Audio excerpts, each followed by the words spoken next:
Hello, everybody. This is Mickey Lynn Larson-Olson, aka Q Patriot, January 6th, inmate 376303, and I am sitting down for my one meal of the day.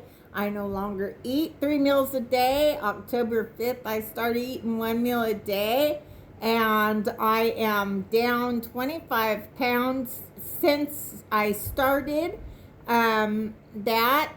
And now I will snack, like if I get real hungry, like usually I'll have like cheese and crackers or something real small. But as far as actual meals, I only eat 1 meal a day now, and I minimize my snacking a great deal. So anyway, and another thing I do, so I started this out slow. I didn't just jump into it. So I started with one fast. I did 24-hour fast. Probably did that for a few months, and then I started 48-hour fast, and then now I started 3-day fast. Last month I did a 4-day fast, aiming to eventually work my way up to a 7-day fast. Now it's very important you get your electrolytes in there however you see fit. There's all kinds of ways to get electrolytes. I do mine with Celtic salt. I put some Celtic salt because your body needs that magnesium to carry the water to your cells. You have to have magnesium, and sadly most of our world is magnesium deficient because they've taken the minerals out of our salt. So I use sea salt and Celtic salt. And so I'll put some salt in there and some baking soda. So last time I got some cramps in my foot. And so I did a search to see, what I could do about that during my fast. And it said most likely I was low on potassium. So it suggested I put some cream of tartar in my water. Now, if you do too much of anything, you can overdo it. So, look at exactly how much in comparison to how much water you're using as far as how much you should use. But that did the trick. So what it was when my first 3-day fast, my 3rd day I felt extremely weak. And so my Dallas Protsmanian, my badass Dallas Protsmanian and on Patriot sister Jean Andrews, she suggested I put some aluminum-free baking soda, which I had. I have Bob Mills aluminum-free baking soda, so put a little bit of that in there, and so that made me feel really good. So I'm learning each time. So, you know your body better than anybody else does. So just use your own cues on your own body. Listen to your body. And so anyway, I'm not dispensing medical advice, although I do have a degree as a medical assistant. I am not dispensing medical advice. Do not take this down. You should do your own research as far as fasting, the benefits of fasting, and how healing that could be for your body. So do your own research. I'm not dispensing medical advice. YouTube will take my my countdown again. They'll take my videos down, my countdown. So what did I decide to make for my one meal of the day? Something I haven't made in a very long time, but I've been thinking about it a lot, and that is something I ate as a child. A family friend of ours named Jackie used to make it for us all the time when we were little, and we were over at each other's houses all the time, and she used to make it. She was a wonderful, wonderful person, and one of the great people in my childhood, like wonderful memories with her. She always bought snacks, and she was just like this wonderful, wonderful woman, and I miss her. I don't know where she's at, but she brought smiles to my face as a child, and her daughter Kim, and but it's been a long time anyway. But when I make this, I always think of Jackie because I wouldn't know anything about it without her. So it's called eggs in a nest. And what you do with the eggs in a nest is, I told you I made some bread the other day. Because if I want bread products, I have to make it. Because just read the ingredients for yourself on that bread you're putting in your mouth and feeding your kids. Just look at the ingredients and see what they are. So anyway, I don't do that anymore. If I want my own bread, I have to make it. So I made some bread the other day that turned out amazing. And so I decided I wanted to make eggs in a nest today. And very easy. Moms out there, you can make this for dinner or lunch or breakfast, whatever you want to do. And all it is you'll take your piece of bread, right? And you'll take a glass or whatever it is you have to make a little hole and make sure that you don't try not to break the bread. Now see, I broke the bread and it's sealed perfectly fine, no problem. So, but try to get a cup or whatever to make your hole in the middle without breaking your bread, if possible. And then all you're going to do, like I put the bread, some people do it different ways. You can put the bread on, you can put the butter on first. You can put the butter on your bread first, or you can put it on the pan, whatever way you choose. I chose today to go ahead and just put it on the pan and do it that way. But you could do it like you do grilled cheese too, and just put the butter on your bread and then do it that way. Anyway, so, and then you just break your egg in there and then you cook it just like you would scrambled eggs. Nothing different. Not scrambled eggs, but your fried eggs. Like, however you make your fried eggs, you'd bake it the same way. And you just cook the bread. Might want to cook your bread, get it all browned up, however you like it, you know. Might want to do that before you put your egg in there. However you choose to do it, it kind of depends on how much you want to cook the egg. But if you don't want your egg real cooked, you might want to go ahead and brown up your bread a little bit, however you like it. Anyway, so that's what I did today. Let me see if I can hold it up. Can I hold it up? Let me see, without breaking it. So, eggs in a nest. Eggs in a nest. Yeah. My friend, so, and then you have your little bread from the hole, and you just toast that up too. See, yeah, that's my homemade bread right there. So I made 2 of them tonight. And so when we were in Dallas, some of us were staying at an Airbnb. And so I rented out this Airbnb. And we stayed in there, some of us. And one of them, it's just coming to my mind, so I'm going to say it. So Danielle Ray Clark was one of them that stayed there with us. And sadly, she became a statistic and a very alarming statistic in our veteran community. And she was in the Navy, and sadly, 17 to 18 veterans take their own lives every day. And on April 16th of this year, sadly, Danielle Ray Clark took her own life. Anyway, but she was there with us, one of my Dallas Proximanian sisters.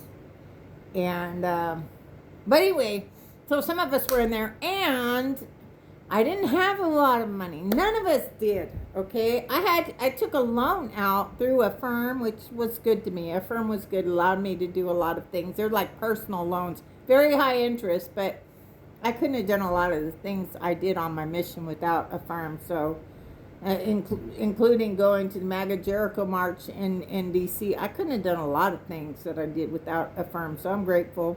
High interest, but I was able to do a lot of things I wanted to do, so I'm grateful. Anyway, so I used my firm to get this Airbnb. But my friend Autumn, my Dallas Proximanian Patriot sister Autumn, she always brings up my eggs in a nest, and she loved them very, very much. So I pretty much make them whenever I do see her, and I have a kitchen within my vicinity. I make them. Plus, I was craving a baked potato. I don't know why, but for whatever reason, and I had one, I was like, I need to eat that because I keep ending up throwing all my potatoes away because I don't hardly eat potatoes anymore. But I felt like baked potato. I made a baked potato, and then I still had some of that sausage, but it was kind of wimpy sausage. It was kind of wimpy. I mean, it was good, but it was like wimpy. So I added some of my Texas Pete hot sauce, and mushed it up in there. So we'll see how that goes. Hopefully it won't be too hot because I don't have any milk. Anyway, but so yeah, that's all you have to do with your eggs in a nest. I know your kids will love them if you give them a try. They will love it. Be something different for them, but it's just eggs and toast, and my baked potato. So with my baked potato, I preheated my oven to 400. And I took my potato, cleaned my potato, and then I took olive oil and rubbed it all up. Well, actually, I poked my holes in it first. I poked a bunch of holes in my potato, my raw potato, with my fork, made a bunch of holes. And then I put the olive oil because you get some of the olive oil in there. And then I used coarse salt. Okay. All right. Morton's, I'm calling you out again. I'm calling you out, Morton's. So, I go to pull out my Morton's coarse salt. Now, I already told you I fired Morton's like the regular table salt because, well, just look at the ingredients and just realize that they've taken out the minerals our bodies need. So, but this one, so I had to pull out the Morton's since I still had some coarse, like I wanted some kosher salt. I wanted it to be a coarse salt. And I wasn't sure if I had any coarse left in my Celtic. But it said salt, and then it said something I couldn't understand. So it translated, and it said, oh, it's an anti-caking agent. Look, son of a bitch, if you have to tell me, like, no, I don't want a dictionary to have to figure it out. Anti-caking agent, what the fuck is that? No, thank you very much. I'll pass, Morton's. I'll pass. Thank God I had enough of my Celtic salt, and it was the coarser salt. So they have one that's not so coarse. But I had my Celtic, and it was a coarse salt. So I took my Celtic salt, and I rubbed that all over the outside with the olive oil, and yeah, Morton, shame on you, shame on you, shame on you. Anyway, so that's what I got today for my one meal of the day. So we'll see how that goes. I'll tell you what, if David was in my house or my kids, they probably would have freaked the heck out tonight. Because I accidentally poured some of my beef tallow in that little burner. Wasn't thinking about it, turned it on, poof! Flames everywhere, poof! But I've been cooking with the cast iron long enough to know now, and I've been cooking with the beef tallow long enough to know that it just burns itself out. So I'm sitting there, I'm like, oh my goodness, because it went like over to the other pan and stuff. I was like, shoot, it better burn itself out pretty quick. Well, it did. It burned itself out. So I try not to freak. But I'm telling you, one time my kids were little, I accidentally, one of my paper towels went in the pan and started on fire. My kids freaked the heck out. Mom, trying to start the house on fire. I'm trying. Anyway, I haven't started the house on fire yet. Now, let's bring this up. So my son, I think it was his third birthday party. It's my son's third. Yeah, his third or fourth birthday party. I think it was his third. And we were having a birthday party at the house for him. And I'd done cleaning up, which anybody that knows me knows I don't like cleaning. I hate it. But if I know I'm having company over, I'll clean best I can, depending on how much time or whatever. Anyway, I will clean best I can. I don't like it at all. Anyway, so we had some candles going. We told Luke, leave them alone. Don't touch them. Don't touch them. He goes to the bathroom and he puts the toilet paper in the candle. Oh my goodness. Oh my goodness. And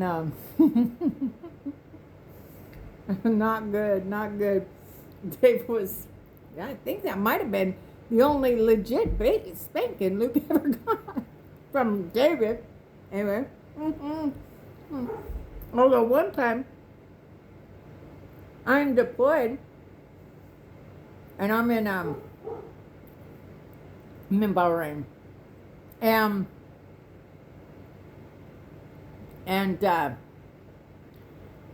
David calls me and he says, I told Luke if he hid any more of his papers, I was going to give him a spanking.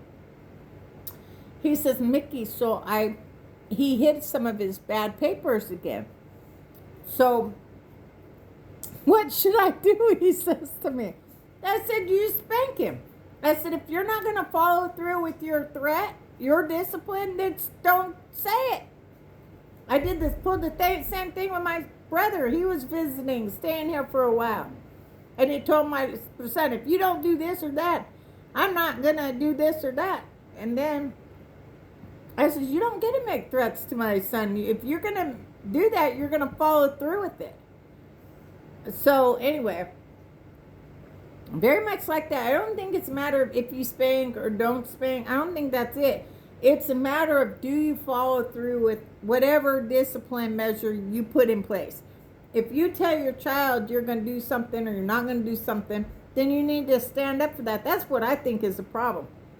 It's the parents that don't follow through with whatever they say they're going to do. If you say, I'm going to beat your little ass, well then guess what? You better beat their little ass. Or don't say it. So anyway, so I told Davis, you had to spank him. You told me you were going to spank him if he hid his bad school papers. So he calls me back. He says, I spanked him. He says, I'm never going to tell Luke I'm going to spank him ever again. You know what? He never spanked him ever again. He never told him he was going to spank him, and he never did. Yeah, not same for me. No. My son was hard-headed, and I'd be like, you better do this or I'm up. Yeah, my son got plenty. Michaela, I think maybe she got 3, because usually my voice was enough to scare the crap out of Michaela, so she didn't usually push it. She didn't usually push her luck too much. Luke was a whole different thing. It's a whole different thing. Oh, I love my son, but boy, oh boy, he was totally different. So, but one time he told me, he said, Mom, if you spank me, I'm going to call Child Protective Services. I'll call 911, he says. I said, here's the phone. I said, I hope they don't put you in a home where they do bad things to you. That's all I got to say about that. But if you're going to live here, you're going to follow my rules. And that's that. He didn't call. Don't play those games with me. It don't work. Anyway, I'm very proud. Luke is a nuclear mechanic in the Navy. Michaela's a nurse. And although we've severed ties, me and my daughter, because of the vaccines and her keeping me from my first grandchild, because I won't shut up about the vaccines, even though they live 15 minutes away, I don't see them. Anyway, that's okay. I'm just not in the mood to be disrespected by anyone. I can't bend them over my knee and give them the smackety smacked anymore. Can't do that. Anyway, I I think you need to give parents every tool in the toolbox, and none of them should be ruled out. I'm not talking about assault, but I'm an 80s. I was born in 68. I'm a Gen Xer. I got plenty of spankings. My dad used to spank me by the syllables with the freaking leather bolt, but he used to buckle more, and he'd make us go to the closet. He had a separate belt for separate situations. Oh, go grab this belt. And he used the buckle more than he used the belt. He put welts on my ass. If he even thought I was lying, my dad spanked me. And a lot of times I wasn't lying. My dad would line us up in a row. My dad would line us, 5 of us kids. He'd line us in a row. And he would spank all of us until somebody confessed to whatever it was he thought we did. Oh, he misplaced his freaking hammer. Oh, one of y'all took my hammer, and he'd spank us, and he would. At one time, our neighbor, my sister Mandy's best friend Lisa, she lived down the street. She was at the house, and my dad spanked her too.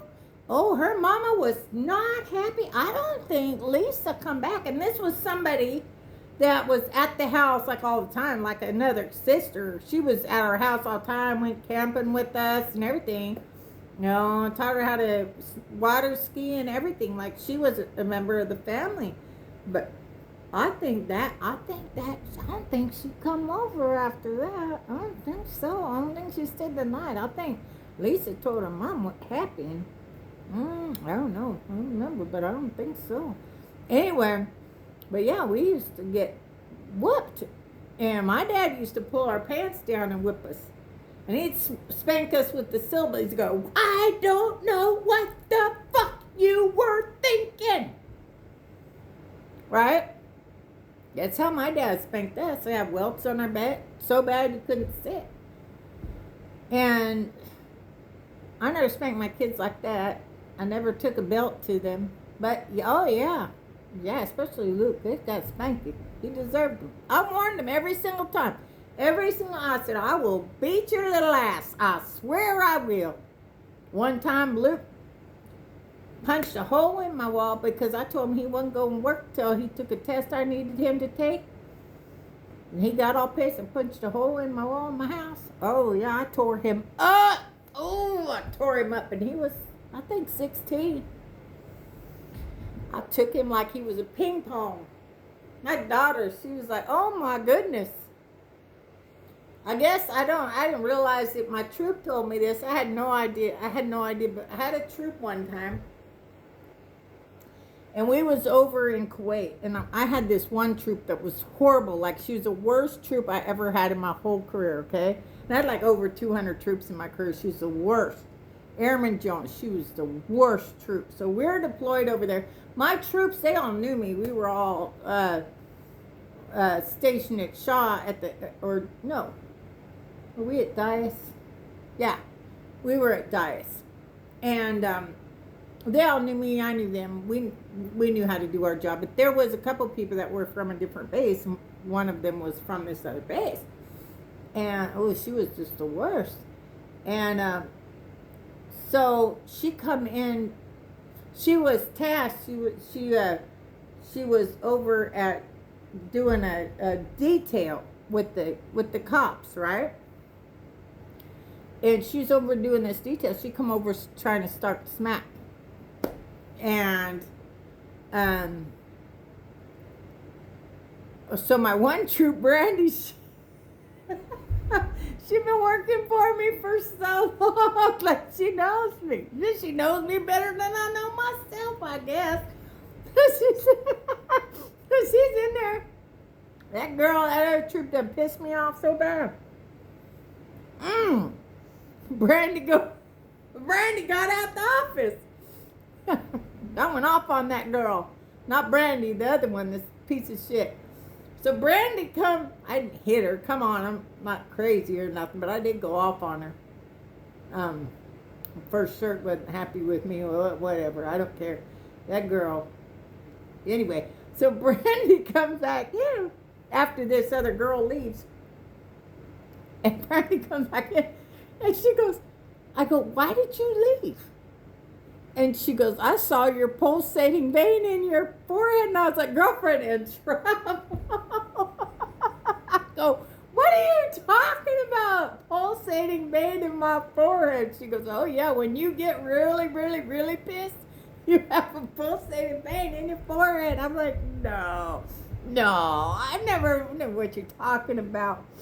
So anyway, I come home and I don't know how it got brought up, but it did. And my son goes, Mom, you know, I told my son the story, right? And my son goes, Mom, you know when I run up the stairs? Art said, yeah. He goes, that's because I saw your pulsating vein. I knew I was in trouble. I don't know. I guess I have a pulsating vein when I get really, really pissed. Anyway, but my son, he's all grown, right? Like, he's all grown, not yet in the Navy, but he's on his own. And he'd already went to his mechanic school out in Houston and a different mechanic school out in Arizona. And so he's on his own, and he was living out in Reno at the time, close to my father. And my father in Carson City.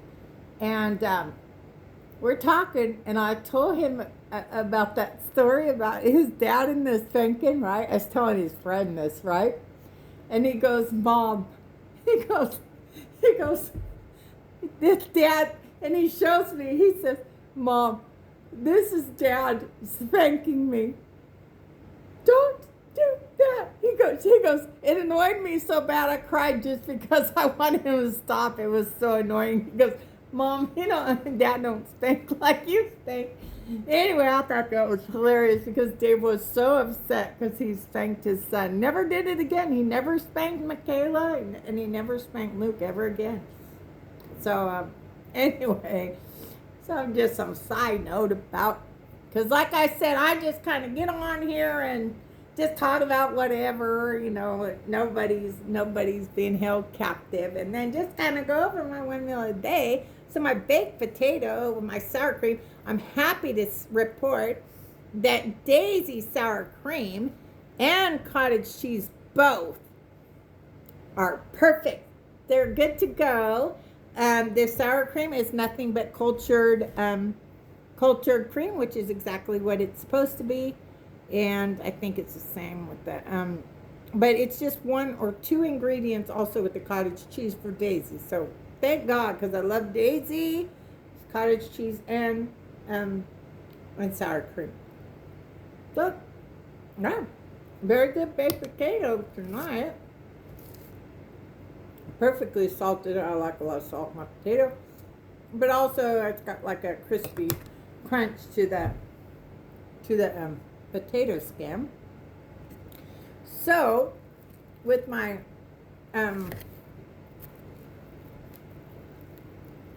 going in ahead, and well, I guess I kind of cooked up my egg a little more than I wanted to.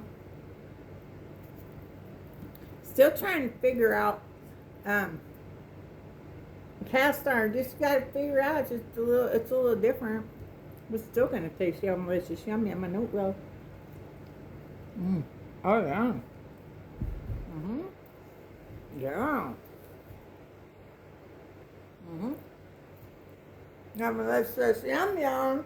Yum delicious, yum yum. Woo-hoo. My potato.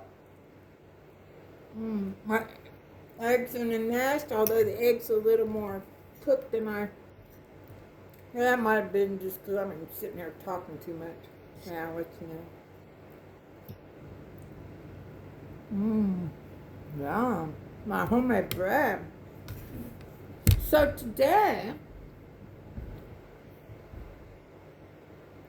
because freshly milled flour, when you make your bread with freshly milled flour, it won't last as long because it doesn't have all that crap that they put on the stuff at the store to make it shelf stable. So I did froze my bread today, so it'll last a lot longer in the freezer. But if you freeze in your bread, here's how you want to do it. If you freeze your bread, you'll want to, well, at least I can't speak for the other bread because I don't eat it. But for when you make your homemade bread, if you want to freeze it, you will want to lay out, you'll want to slice your bread up, slice up the whole loaf of bread, or at least how much you want to freeze, and then you'll lay them out on like a pan, okay? And then you'll put them in the freezer. Make sure they're not like touching and they're not overlapping, like you don't want the bread to overlap. And then you'll put it in the freezer for like a half an hour. I put it in there for an hour, and it's called flash freezing. And then when you take it out the freezer, you'll take your parchment paper. I use unbleached parchment paper.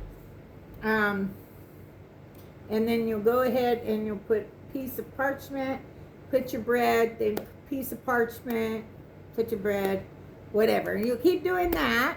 And then I went ahead and wrapped it all up with the parchment because I don't like my food touching any plastics or aluminum. So that's how I did it to avoid that, because I only had aluminum. I have my beeswax bag, but not sure how that would do in the freezer. Anyway, so I went ahead, wrapped it up in my parchment, and then you got to try to get as much air out as you can. Try to get as much air out as you can. And then you'll put that in the freezer. So I did that today, and then tonight, when I decided I wanted to go ahead and make this eggs in a nest, I went ahead and pulled out a couple of my pieces of toast. A couple pieces of my bread, and I let them thaw out while I had my baked potato in the oven for an hour. And I also wrapped them up in just paper towels, just so nothing got on them. And so I did that, and you can also take them and stick them straight in the toaster if you want. You do not have to thaw them out if you're going to put them in the toaster. You just take it out and put it straight in the toaster. You'll just have to turn up, you have to turn it, like maybe you usually do your toast at 4. You might have to put it at 5 to get the same result.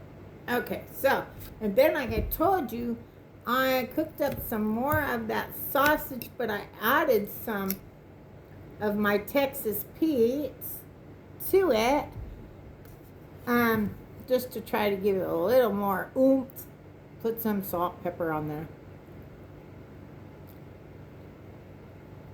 Much better. Yes. Yummalicious yum yum. Yes, yes, yes. Because it was so, for sausage, it was very bland, especially for something that was advertising itself as hot. It was not. So, I took some of my Texas Pete and I went mush, mush, mush, made a patty, cooked it up. Much better. Yeah, yum-alicious yum-yum. Save that dang thing because I was disappointed in it. Anyway, very good. Very good. So, well, a lot of talking tonight. Nothing new, right, guys? Nothing new. Nikki's just up there blabbing, blah, blah, blah, blah, blah. I know. Okay. So, I am going to talk about something. Dan Bongino. He blocked me, by the way, because I was saying that I don't know why he blocked me, but I know that I went, after I was saying about something, I went and it was showing that I was blocked from his big account. And what it was I was, when a bunch of people were saying that he should be the director of Secret Service because he used to be in the Secret Service, and I called him out and I said, I don't want him anywhere near my president. This is a man that knew that Hillary and Bill Clinton were raping children and did nothing to stop it. I want to know, because I don't buy this.